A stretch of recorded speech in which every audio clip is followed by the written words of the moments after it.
언제나 여러분이 손해보지 않게 최신 정보를 전해드리는 행복지혜입니다.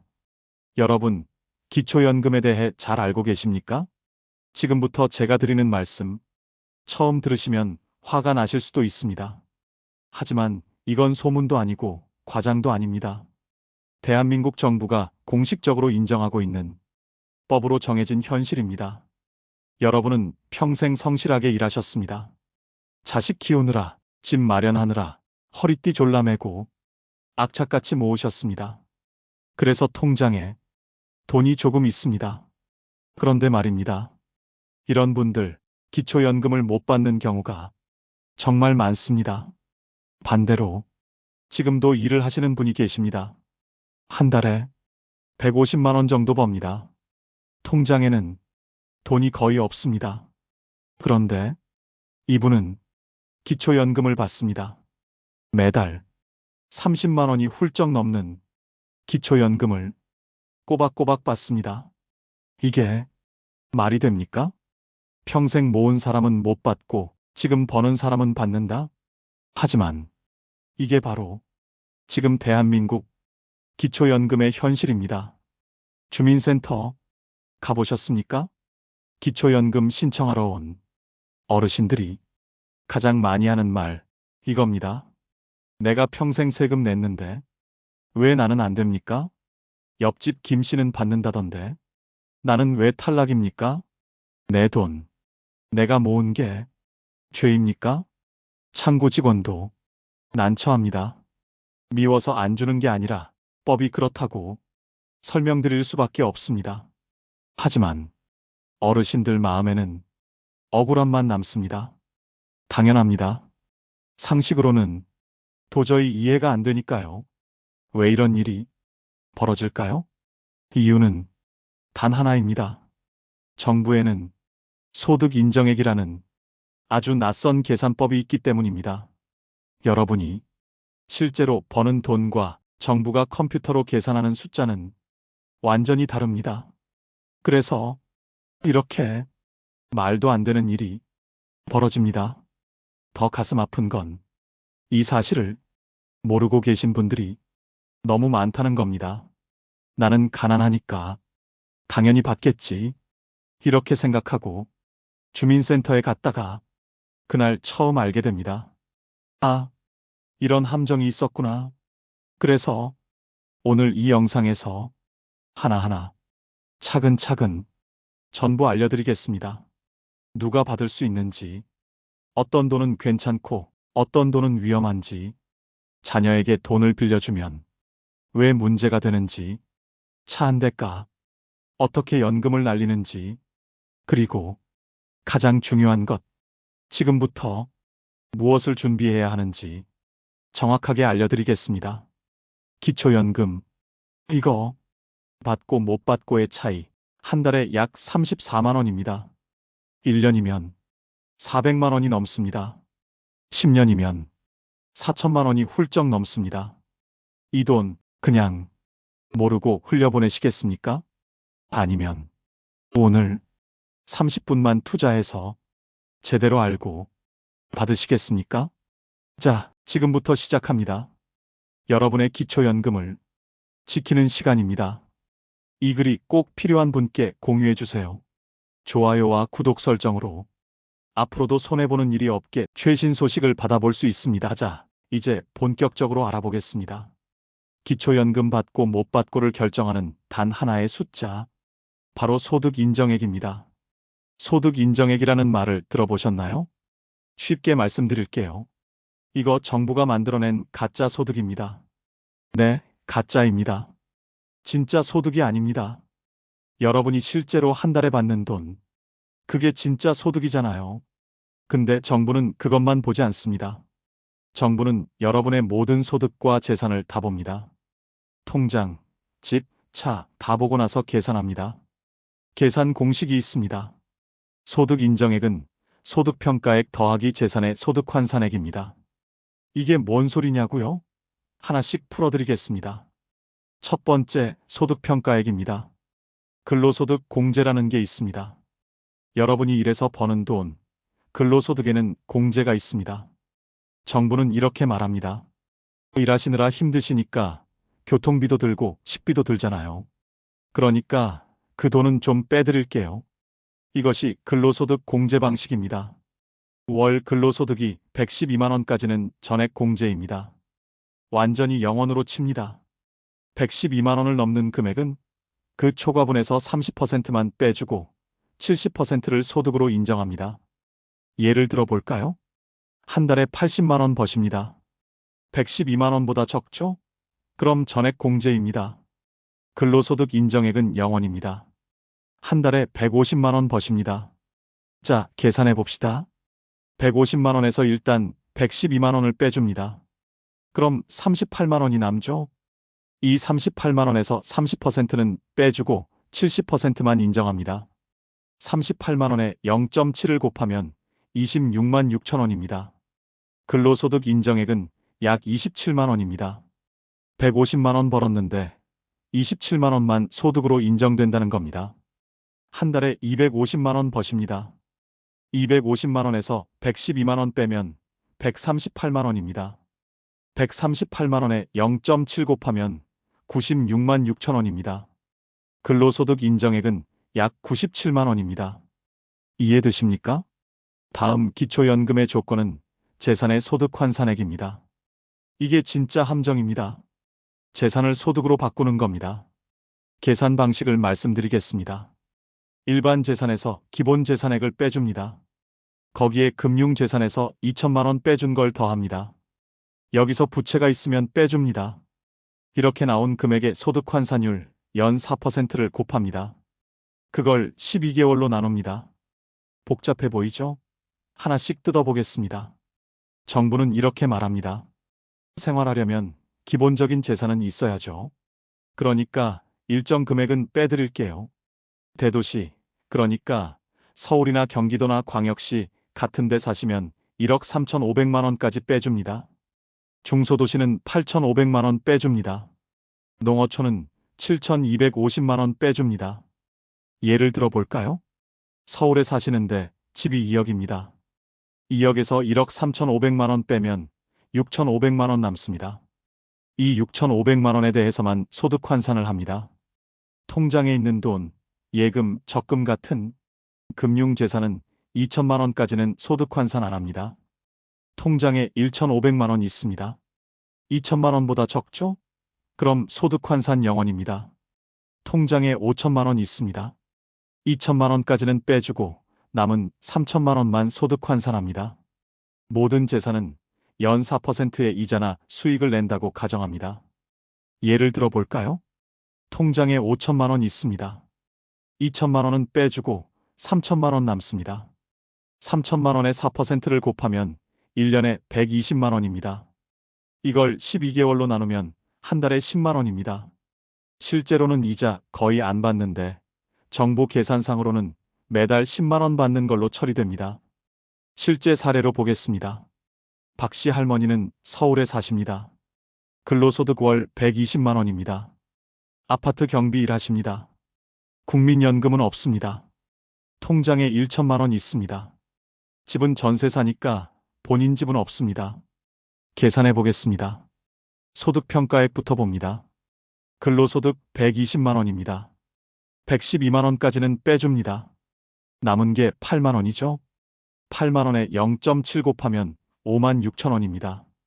소득평가액은 약 6만 원입니다. 재산의 소득 환산액을 봅니다. 금융재산이 1천만 원입니다. 2천만 원보다 적죠? 그럼 소득 환산액은 0원입니다. 소득 인정액을 계산합니다. 6만 원 더하기 0원은 6만 원입니다. 박 씨 할머니 소득 인정액은 6만 원입니다.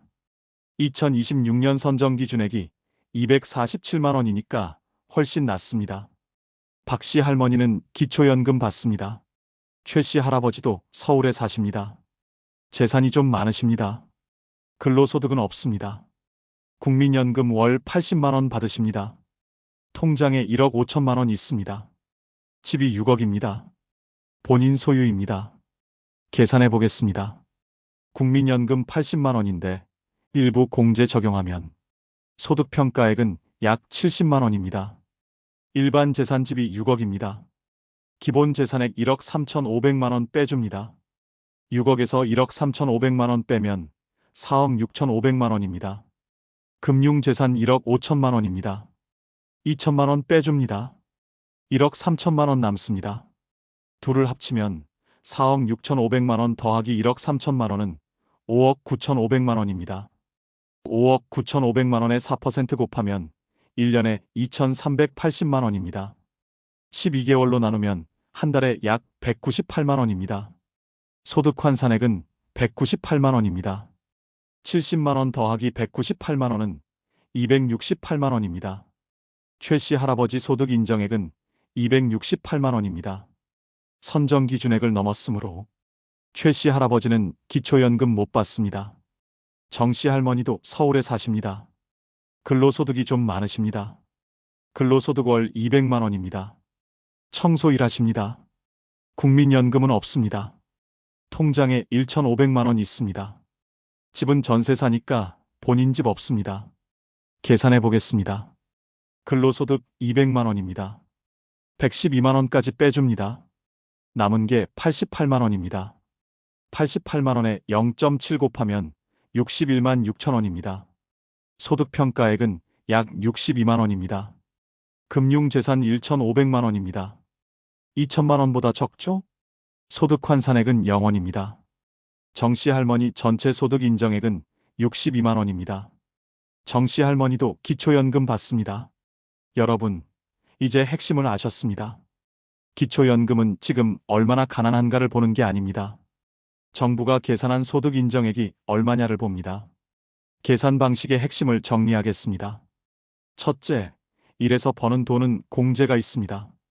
112만 원까지는 전액 공제하고 넘는 금액은 30%만 공제합니다. 둘째, 통장 돈 2천만 원까지는 안 봅니다. 셋째, 2천만 원 넘는 돈은 연 4% 이자 받는다고 가정합니다. 넷째, 집이나 땅도 연 4% 수익 낸다고 가정합니다. 물론 기본 재산액은 빼주고요. 2026년 기준액을 다시 말씀드립니다. 혼자 사시면 월 247만 원입니다. 부부면 월 359만 2천 원입니다.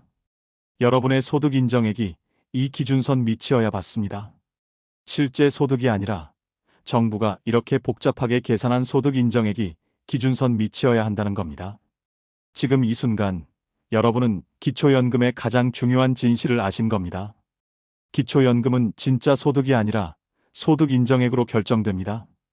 가난해도 소득 인정액 높으면 못 받습니다. 실제로 돈 좀 벌어도 소득 인정액 낮으면 받습니다. 이거 하나만 기억하세요. 자, 그럼 또 다른 이유로 사람들이 떨어지는 경우를 알아보겠습니다. 제일 많이 떨어지는 이유가 뭔지 아십니까? 바로 금융재산입니다. 나는 통장에 돈 별로 없는데? 하지만 정부 기준으로는 별로가 아닐 수 있습니다. 금융재산이란 은행 예금, 적금, 주식, 펀드, 채권, 보험해약 환급금입니다. 빌려준 돈도 포함됩니다. 단 증빙되는 것만요. 이 모든 게 다 금융재산입니다. 그냥 통장 잔고만 보는 게 아닙니다. 최 씨 할머니가 계십니다. 통장에는 2천만 원 있습니다. 나는 돈 별로 없어. 이렇게 생각하십니다. 그런데 자세히 보니까요. 은행 예금 2천만 원, 보험해약 환급금 2천만 원, 자녀에게 빌려준 돈 1천만 원, 다 합치면 5천만 원입니다. 최 씨 할머니는 깜짝 놀라십니다. 나는 2천만 원밖에 없다고 생각했는데 5천만 원이라고? 네, 맞습니다. 정부는 이렇게 계산합니다. 그럼 이 5천만 원으로 소득 인정액을 계산해 봅니다. 금융재산 5천만 원에서 2천만 원 빼면 3천만 원 남습니다. 3천만 원에 4% 곱하고 12개월로 나누면 월 10만 원입니다. 실제로는 이자 한 푼도 안 받는데 정부 계산상으로는 매달 10만 원씩 이자 소득이 있는 겁니다. 여기서 더 큰 문제가 나옵니다. 요즘 은행 이자가 얼마입니까? 입출금 통장은 거의 0%입니다. 그런데 정부는 4%로 계산합니다. 왜 이렇게 높게 계산하냐고요? 정부 답변입니다. 돈 있으면 정기예금하면 되잖아요. 할 수 있는 건 한다고 가정합니다. 하지만 어르신들 대부분은 급하게 쓸 일이 생길까봐 그냥 입출금 통장에 넣어두십니다. 그게 손해입니다. 이자는 거의 안 받으면서 정부 계산상으로는 이자 많이 받는 걸로 처리됩니다. 또 다른 진짜 함정을 보겠습니다. 부부 합산입니다. 정씨 할머니는 정말 아무것도 없습니다. 통장에 500만 원, 국민연금 30만 원, 그게 전부입니다. 그런데 남편 정씨 할아버지는 다릅니다. 젊었을 때 사업하셨습니다. 지금은 은퇴했지만 재산이 좀 있습니다.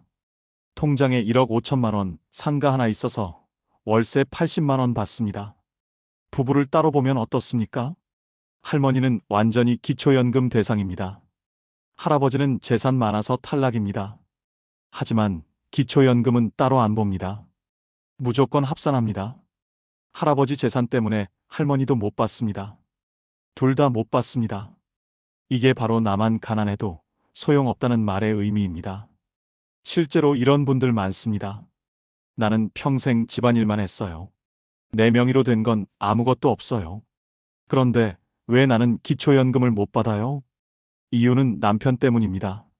남편 명의 재산이 많으면 부인도 못 받습니다. 반대도 마찬가지입니다. 나는 국민연금도 얼마 안 받고 통장에도 돈 별로 없어요. 그런데 왜 못 받아요? 이유는 부인 때문입니다. 부인 명의로 된 보험, 적금이 많으면 남편도 못 받습니다. 정부 입장에서는 이렇습니다. 부부는 한 가구잖아요. 한 가구의 재산을 다 합쳐서 봐야죠. 맞는 말입니다. 법적으로는 맞습니다. 하지만 억울합니다. 당연히 억울합니다. 그래도 법은 그렇습니다. 별거 이혼도 소용없습니다. 법적으로 이혼이 안 되어 있으면 무조건 부부로 봅니다. 따로 살아도 연락 안 해도 관계가 안 좋아도 법적 부부면 합산입니다. 김 씨 할머니는 남편과 20년째 별거 중입니다. 어디 사는지도 모릅니다. 할머니는 혼자 월세방에서 삽니다. 통장에 1천만 원, 국민연금 25만 원, 이게 전부입니다. 신청했다가 떨어졌습니다. 이유가 뭘까요? 남편이 재산이 있었습니다. 할머니는 몰랐습니다. 부부 합산하니까 기준 초과입니다. 탈락입니다. 나는 그 남편하고 20년째 안 만났어요. 안 통합니다. 법적으로는 부부니까 합산합니다. 그럼 어떻게 해야 할까요? 법적으로 이혼해야 합니다. 핵심만 기억하세요. 금융재산, 특히 통장 돈이 제일 위험합니다. 2천만 원만 넘어도 환산소득이 발생합니다. 그리고 정부는 4%로 계산합니다. 실제 이자보다 훨씬 높습니다. 부부 중 한 명만 돈이 많아도 둘 다 못 받습니다. 나만 가난해도 소용없다. 부부가 함께 가난해야 한다. 이게 기초연금의 냉혹한 현실입니다. 이제부터는 더 무섭습니다. 앞에 알려드린 내용은 여러분이 직접 한 행동이 문제였습니다. 하지만 지금부터는 다릅니다. 나는 아무것도 안 했는데 왜 결과가 나빠졌지? 이런 일이 진짜로 생깁니다. 그 조용한 함정을 확실히 알려드리겠습니다. 실수 첫 번째, 보험을 급하게 해약하는 경우입니다. 민 씨 할머니는 보험을 3개 해약해서 환급금 3천만 원을 받았습니다. 원래 통장에 2천만 원이 있었으니 이제 통장엔 5천만 원입니다. 할머니는 이렇게 생각합니다. 보험이 재산이라길래 해약했는데 그럼 재산이 줄어든 거 아닌가? 그런데 아닙니다. 재산이 줄어든 게 아니라 모양만 바뀐 겁니다. 여기서 문제는 현금입니다. 현금은 금융재산으로 잡히고 금융재산은 소득인 정액 계산에서 더 불리하게 작용할 수 있습니다.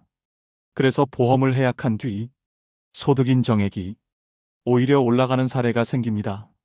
보험은 감정으로 해약하면 손해입니다. 해약 전에 한 번만 계산하고 확인하고 움직이셔야 합니다. 실수 두 번째, 자녀 통장을 대신 관리하는 경우입니다. 오 씨 할머니는 딸 통장을 대신 관리합니다. 할머니 통장에서 딸 통장으로 매달 50만 원씩 보냅니다. 1년이면 600만 원입니다. 할머니는 생활비 보탠 것이라고 생각합니다. 하지만 정부는 이렇게 볼 수 있습니다. 명의는 딸인데 돈을 넣는 사람도 할머니, 관리하는 사람도 할머니라면 실질적으로 할머니 재산 아닌가요? 즉, 명의보다 자금 흐름과 관리 주체가 기준입니다. 그래서 자녀 통장은 대신 관리하지 않는 게 가장 안전합니다. 돈 넣어주지 마라가 아니라 넣더라도 의미가 오해되지 않게 정리와 증빙이 필요하다는 뜻입니다. 실수 세 번째, 신고하지 않은 월세입니다. 서씨 할아버지는 시골집을 월세 30만 원에 줍니다. 현금으로 받고 계약서도 없습니다. 30만 원인데 이걸 신고까지 해야 해? 이렇게 생각하시죠? 하지만 임대소득은 원칙적으로 신고 대상입니다. 그리고 임대 사실은 세입자 전입신고 같은 경로로 나중에 드러날 수 있습니다. 이때 문제가 생깁니다. 과거 임대소득이 소급 반영되거나 이미 받은 급여가 조정 환수되는 사례도 있습니다. 월세 받으시면 계약서 쓰고 계좌로 받고 필요한 신고를 하는 것. 이게 가장 확실한 방어입니다. 실수 네 번째, 몇 년 전 큰돈의 출처 증빙을 못하는 경우입니다. 기초연금은 신청할 때 자금 흐름을 확인합니다. 그리고 큰돈이 들어오면 이 돈이 뭐냐를 물을 수 있습니다. 곽 씨 할머니 통장에 4년 전 3천만 원이 들어왔습니다. 친구에게 빌려준 돈을 돌려받은 거예요. 그런데 차용증이 없습니다. 이체 메모도 없습니다.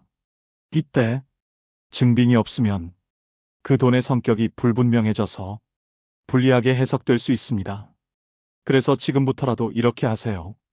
큰돈 거래는 차용증, 이체 메모, 대화 기록, 입출금 근거 등등 무조건 완벽하진 않아도 설명 가능한 흔적은 남기셔야 합니다. 실수 다섯 번째, 자녀 집에 무료로 거주하는 경우입니다. 전 씨 할머니는 아들 집에서 함께 삽니다. 월세를 안 냅니다. 여기서 많은 분들이 깜짝 놀랍니다.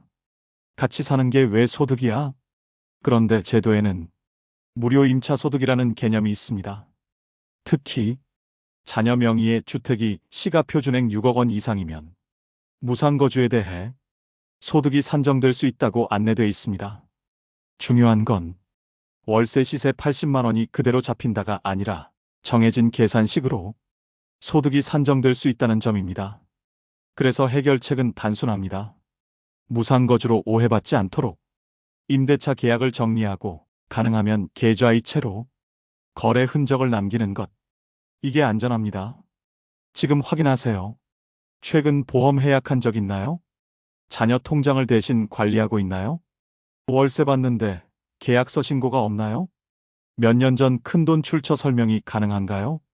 자녀 집에 무료로 살고 있나요? 하나라도 해당되면 지금부터 정리하셔야 합니다. 그럼에도 다시 받을 수 있는 사람들의 공통 전략 지금부터 알려드리겠습니다. 좌절하지 마세요. 지금까지는 왜 떨어지는지만 말씀드렸습니다. 이제부터는 어떻게 하면 다시 받을 수 있는지, 실제로 다시 받는 분들은 어떤 공통점이 있는지 말씀드리겠습니다. 한 번 떨어졌다고 끝이 아닙니다. 다시 신청해서 받는 분들 생각보다 많습니다. 그분들은 딱 이것을 합니다. 오늘은 그 공통 전략 5가지를 정리해 드리겠습니다. 전략 1. 부부는 가구 단위로 보고 같이 움직입니다. 기초연금은 나 혼자만 보는 제도가 아닙니다. 특히 부부라면 소득 인정액은 가구 단위로 산정됩니다. 그래서 나만 가난하다고 해도 배우자 쪽에 소득이나 재산이 크면 결과가 달라질 수 있습니다. 성공하는 분들은 여기서부터 다릅니다. 내 돈, 남편 돈, 이렇게 보지 않습니다. 우리 집 전체를 한 장의 종이에 써서 한 번에 봅니다. 연금은 얼마인지, 통장은 얼마인지, 부동산은 어떤지, 차량 가액은 어떤지, 사업자 등록은 남아있는지, 그리고 부부가 같이 정리 순서를 잡습니다. 혼자 끙끙대지 마세요. 부부가 같이 움직여야 실수가 줄어듭니다. 전략 2. 최근 수년을 기준으로 큰 거래를 조심하고 증빙을 만듭니다. 많은 분들이 여기서 오해합니다. 몇 년만 지나면 다 끝나는 거 아니냐? 그렇게 단순하지 않습니다. 다만 하나는 분명합니다. 신청 과정에서 최근 수년간의 큰 거래는 출처 설명을 요구받을 수 있고 증빙이 없으면 불리하게 해석될 수 있습니다. 그래서 성공하는 분들은 거꾸로 합니다. 앞으로는 큰돈 거래를 줄이고 불가피한 거래는 증빙을 남깁니다. 차용증, 이체 메모, 계약서, 통장 기록. 이걸 미리 만들어 두는 겁니다.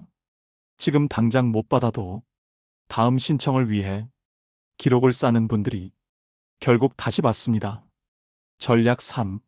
차량부터 점검합니다.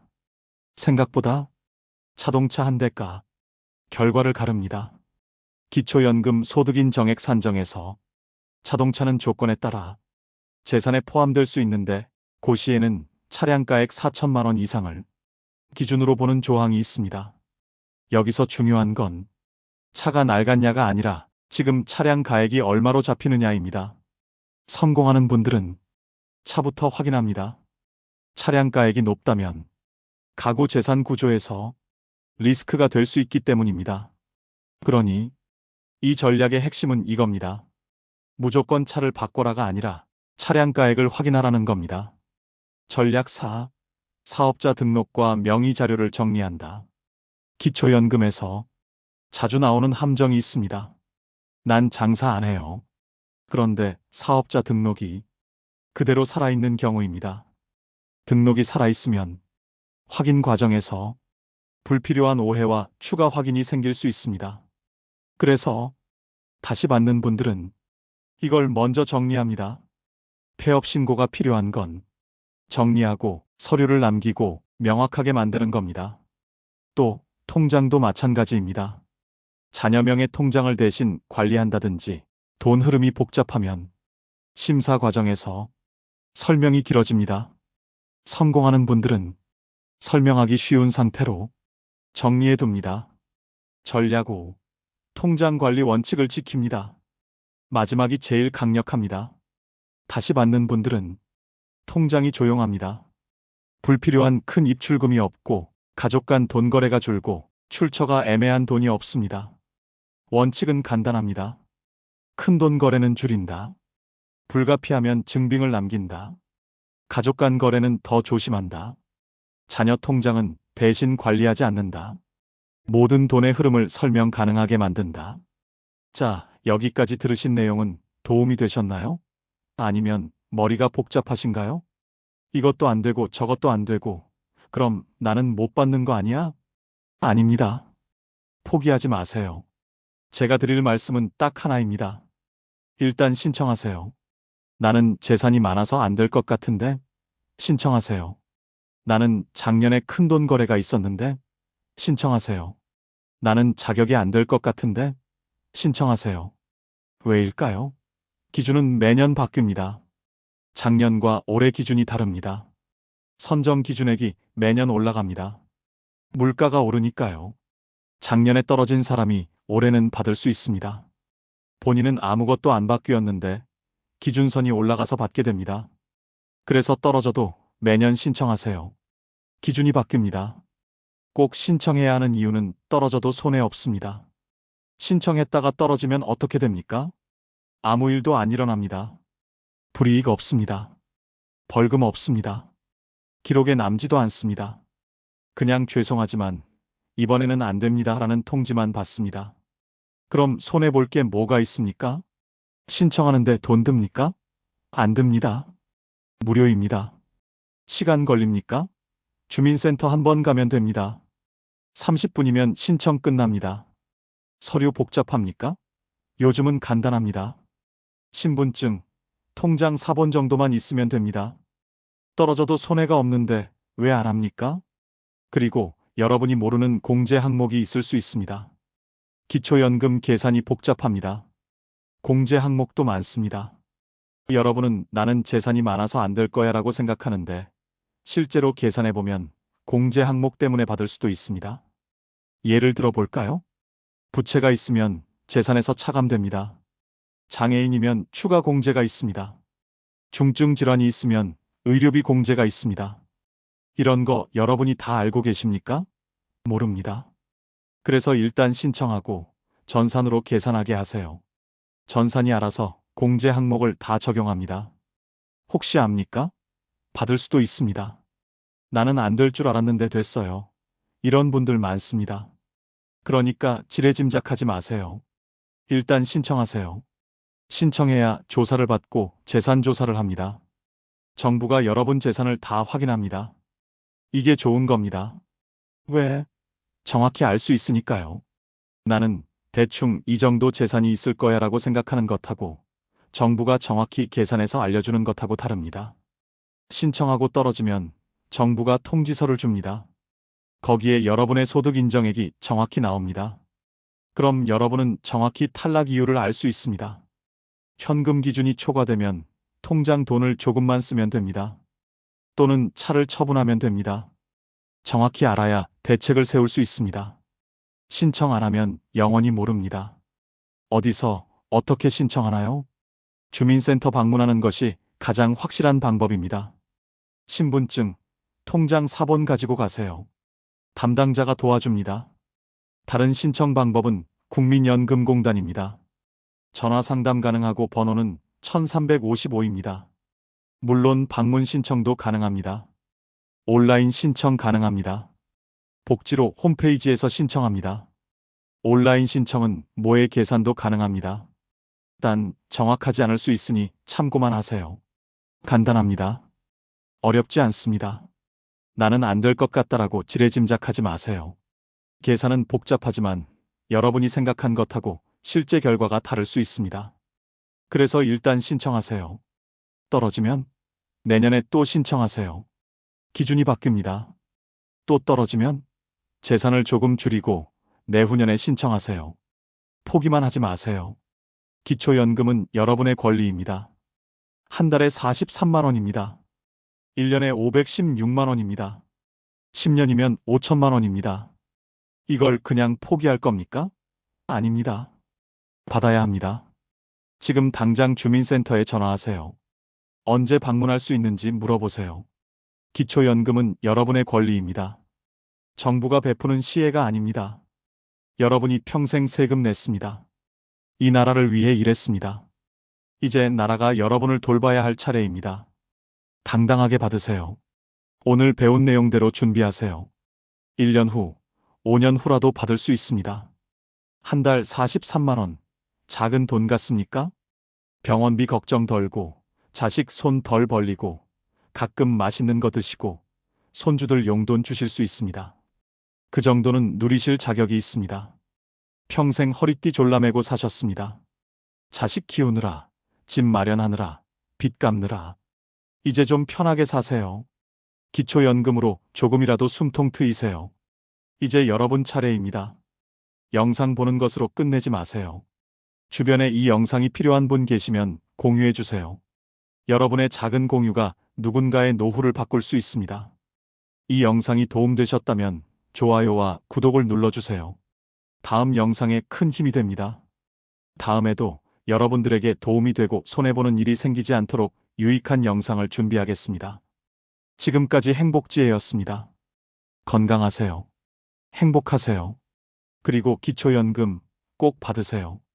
감사합니다.